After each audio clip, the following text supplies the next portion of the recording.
خبر دی ہے وہ اگرچہ پیٹرول اور ڈیزل پر تو جناب انہوں نے قیمتیں برقرار رکھی، لیکن حکومت نے جیٹ فیول کی قیمت میں 7 روپے 15 پیسے فی لیٹر کمی کر دی۔ اب صورتحال یہ ہے کہ جناب اشرافیہ کا جو جیٹ فیول ہے وہ 231 روپے لیٹر ہے، اور عام شہری کی گاڑی اور موٹر سائیکل کا جو پیٹرول ہے وہ 300 روپے لیٹر تک ہو چکا ہے۔ مطلب یہ پاکستان دنیا کا انوکھا ترین ملک ہے جہاں غریبوں کو رگڑا لگایا جا رہا ہے اور اشرافیہ کو نوازا جا رہا ہے اور ان کو جناب کم قیمت میں پیٹرول مہیا کیا جا رہا ہے۔ یہی وجہ ہے کہ پاکستان کو اشرافیہ کا ملک کہا جاتا ہے، اور یہ بھی کہا گیا ہے کہ پاکستان کے عوام تو کیڑے مکوڑے ہیں، مطلب ان کی کوئی بات سنتا نہیں، وہ عدالتوں میں جائیں کہیں جائیں ان کی سنوائی تک نہیں ہوتی، اور جس چیز کا وعدہ یہ خود کر چکے ہوتے ہیں اس سے بھی یہ مکر جاتے ہیں۔ جی امریکہ کے CIA کے کارکن ہیں بورس رائڈل، انہوں نے بڑی ایک سنگین بات کی ہے۔ وہ کہتے ہیں پاکستانی حکومت پیسے کے بدلے پر کام کرنے کو تیار رہتی ہے، مطلب کسی بھی وقت ان کے پاس جائیں، ان کو پیسہ دیں، پاکستانی حکومت تیار ہوتی ہے۔ اگر اسے رقم دی جائے تو وہ ہمارے لیے ہر حد تک جا سکتی ہے۔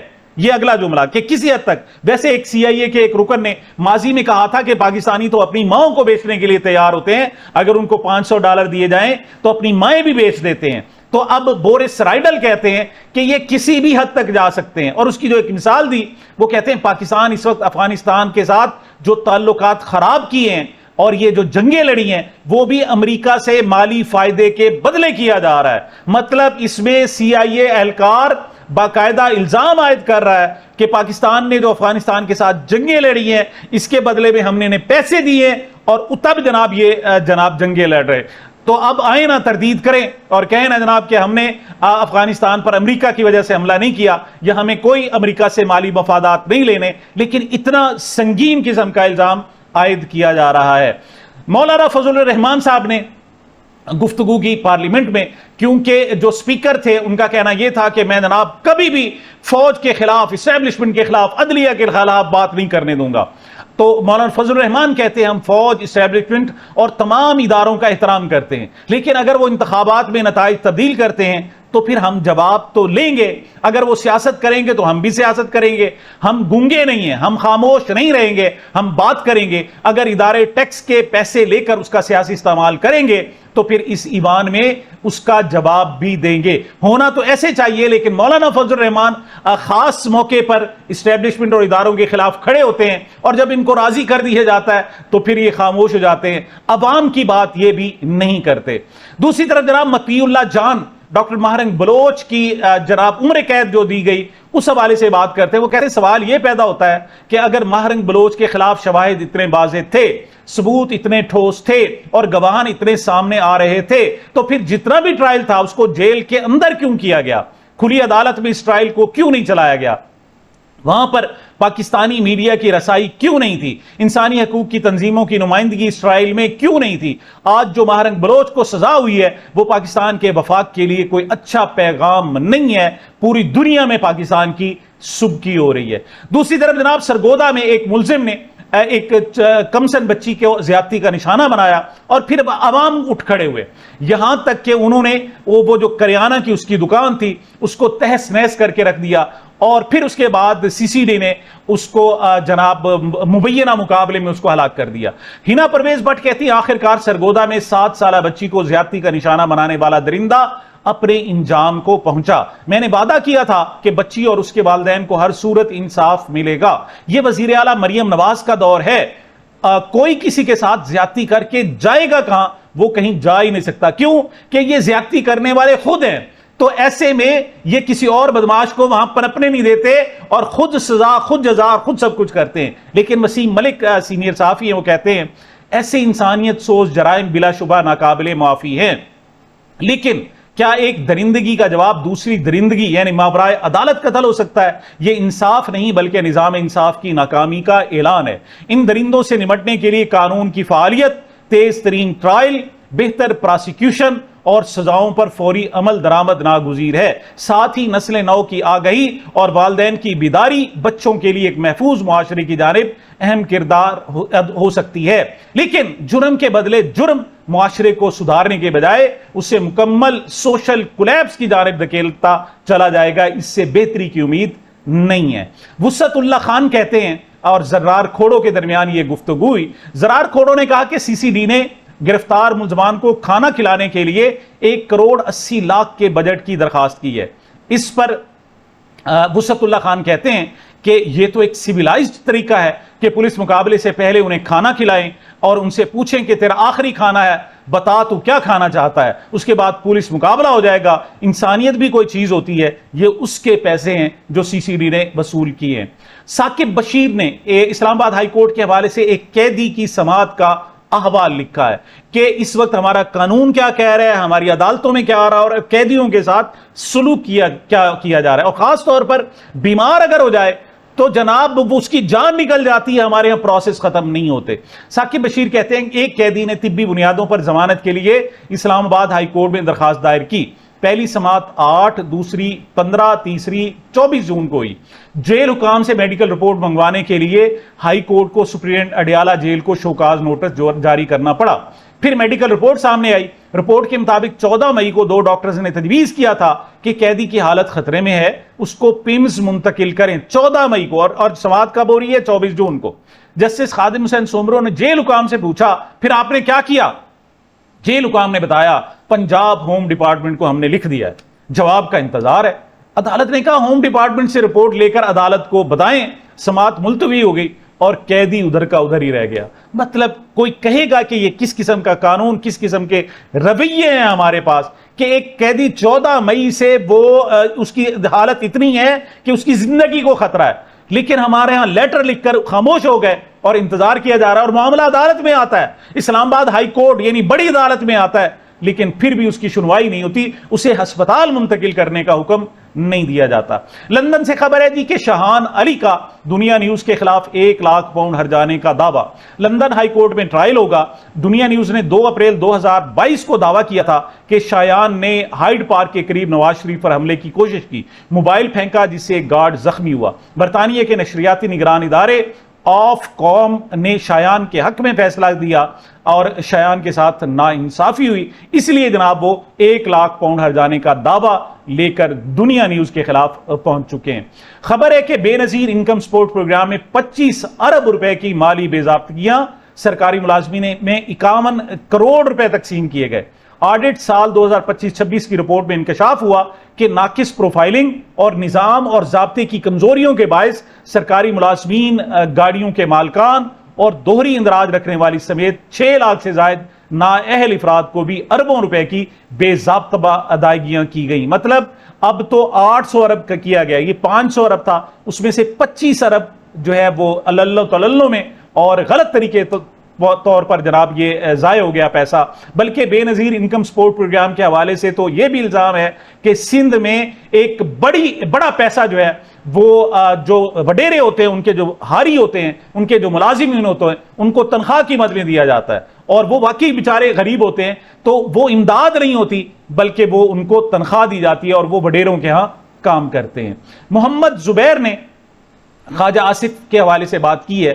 وہ کہتے ہیں اگر پاکستان کے وزیر دفاع خواجہ آصف پارلیمنٹ لاجز میں ویگو ڈالو سے خوف زدہ ہیں تو آپ سوچیں اپوزیشن کتنی خوف زدہ ہوگی. ویگو ڈالا خوف پیدا کرنے کی علامت بن چکا ہے. اگر وزیر دفاع ان سے محفوظ محسوس نہیں کرتے تو اپوزیشن ممبران کو کیسا محسوس ہوتا ہوگا، کیونکہ کم از کم وزیر دفاع کو یہ خطرہ تو نہیں ہے کہ ویگو ڈالے آئیں گے اور ان کو اٹھا کر لے جائیں گے، لیکن کسی غریب اور خاص طور پر اپوزیشن کو تو خطرہ ہوتا ہے کہ ویگو ڈالا آ رہا ہے تو انہی کی تلاش میں آ رہا ہے اور ان کو جہاں سے بھی، مطلب اب تو ان کی جو پارلیمنٹ ہے وہ بھی سیکیور نہیں ہے، وہاں سے بھی اٹھا کر لے جاتے ہیں اور پارلیمنٹ کے اندر تشدد کرتے ہیں اور جو سپیکر وہ کہتے ہیں مجھے تو اس چیز کا پتہ ہی نہیں ہے. جی کشمیر کی صورتحال سابق سفیر عبد الباسط کہتے ہیں خواجہ آصف آپ کو کشمیری کیسے مانیں، آپ نے کشمیر کے لیے کیا کیا. جو سمجھدار اور ذہین سیاستدان ہوتا ہے وہ حالات کی نزاکت کو سمجھتا ہے، اسے پتہ ہوتا ہے کہ کب کیا کہنا ہے. خواجہ آصف وزیر دفاع ہیں، ان کو یہ زیب نہیں دیتا تھا کہ وہ ایسی بات کریں جس سے آگ مزید بھڑکے. کشمیر کے جو لوگ یو کے سے ترسیلات زر بھیجتے ہیں وہ بھی ایک خاص قسم کا جہاد ہے یہ کر رہے ہیں اور آپ ان کو کشمیریوں کو کشمیری ماننے کے لیے بھی تیار نہیں ہیں. جی خواجہ آصف کا ذکر ہوا تو دوسری طرف ہمارے جو سینئر صحافی ہیں، سابق چیئرمین پیمرا ہیں ابصار عالم، ان کا ذکر بھی ہو جانا چاہیے. سعدیہ مظہر کہتی ہیں کچھ روز قبل ایک ایونٹ میں کمال ٹیپو صاحب موجود تھے صحافیوں نے جرنلسٹ پروٹیکشن اتھارٹی پر کچھ سوال کیے تو وہ تپ گئے، پھر بات کا رخ موڑا اور کہنے لگے جب میں چیئرمین پیمرا تھا تب وہاں صرف 6 ڈی جیز تھے، آج 28 ڈی جیز ہیں۔ پھر بولے اب سہار عالم نے بی ایس کیا ہوا ہے، جبکہ چیئرمین پیمرا کے لیے ایم اے چاہیے ہوتا ہے، اس کے لیے پیمرا چیئرمین کی کوالیفیکیشن کم کی گئی۔ اب سہار عالم نے آتے ہی سب سے پہلے اپنی تنخواہ بڑھائی اور اسے 25 لاکھ کیا۔ کمال ٹیپو صاحب نے یہ سب کیوں کیا ہوگا جبکہ ایسا کوئی سوال ہی نہیں تھا؟ وہ کیوں بتاتے رہے کہ اب سہار عالم نے یہ سب کچھ کیا ہے؟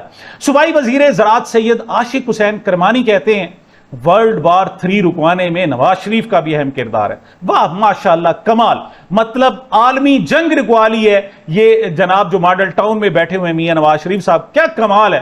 مطلب ان کی صورتحال یہ ہے کہ ان کی بیٹی ان کی بات سنتی نہیں، ان کے بھائی ان کی بات سنتا نہیں، اور ان کو جناب اسٹیبلشمنٹ شٹ اپ کال دیتی ہے۔ وہ کہتی ہے آپ گلگت بلتستان کیوں چلے گئے؟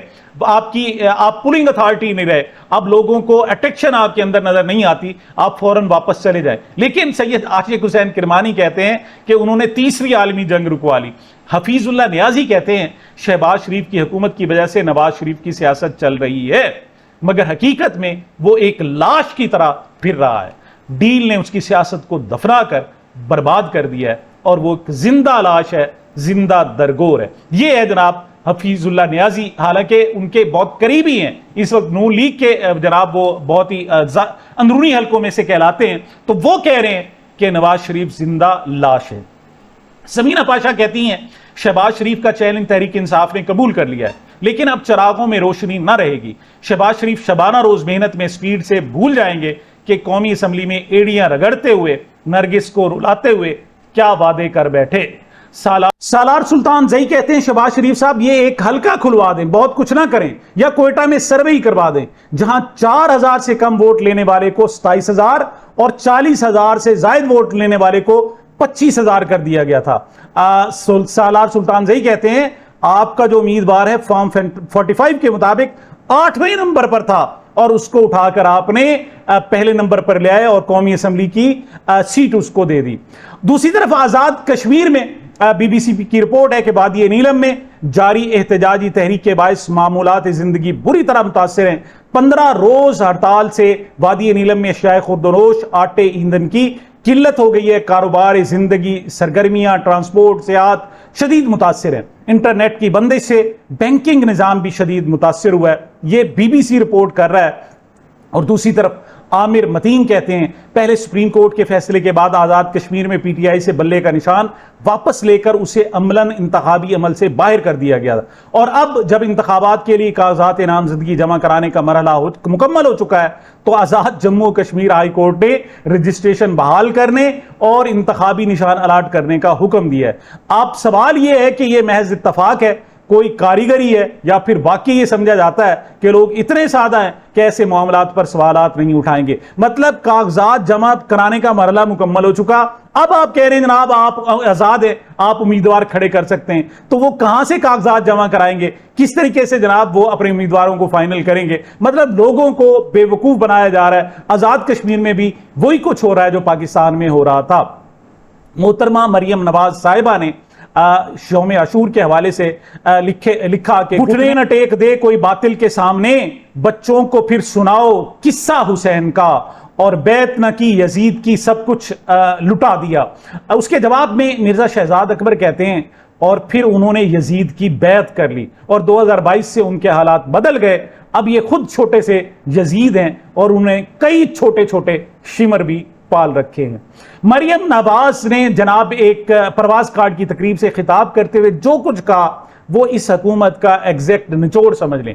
وہ کہتی ہیں کہ بہت لوگ ہوتے ہیں جنہیں باہر جا کر کام کرنے کا شوق ہوتا ہے، ضرورت ہوتی ہے، ظاہر ہے یہاں جابز بھی اس طرح نہیں ہیں اور ارننگ بھی اس طرح نہیں ہے، دو جابز کر کے بھی وہ کہتا ہے کہ میں 60,000 سے زیادہ نہیں کما پاتا تھا۔ باہر جا کر آپ کو نہ صرف روزگار ملے گا بلکہ وہاں ایکسپوجر بھی ہوگا۔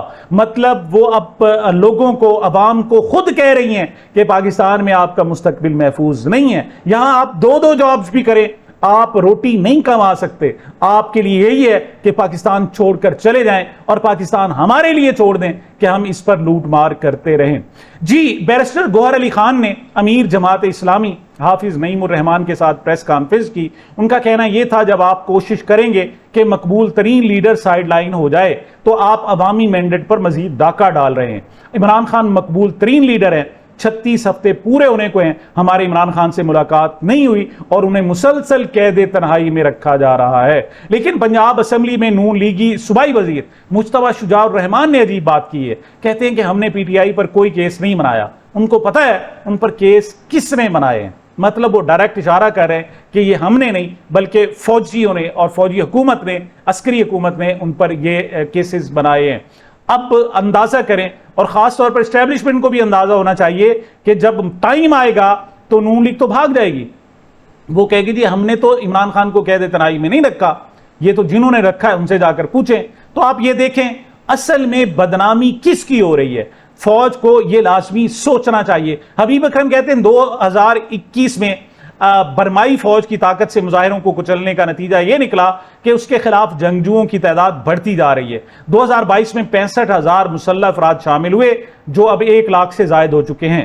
چھوٹے چھوٹے گروہ بھی متحد ہو کر برما کی فوج کے خلاف لڑ رہے ہیں. سرکاری فوج میں مسلسل کمی ہو رہی ہے. لڑائی کی ابتدا میں سرکاری فوج کی تعداد 3 لاکھ سے زائد تھی جو اب 1,30,000 تک آ گئی ہے. فوج کو اب جبری بھرتیاں کرنی پڑ رہی ہیں اور نوجوان اس سے بچنے کے لیے ملک سے فرار ہو رہے ہیں یا ان علاقوں میں جا رہے ہیں جہاں جنگجوؤں گروپوں کی گرفت مضبوط ہے. ملک غذائی بحران کا شکار ہے. معیشت تباہ ہو رہی ہے. میانمار ان ملکوں کے لیے عبرت کی مثال ہے جہاں طاقت انتخابات پر غالب آ جاتی ہے. سامعین یہ میری اب تک کی گزارشات تھی. مجھے اپنے اس چینل کو اپنی محبتوں اور دعاؤں میں یاد رکھیے گا. ملتے ہیں چھوٹے سے وقفے کے بعد.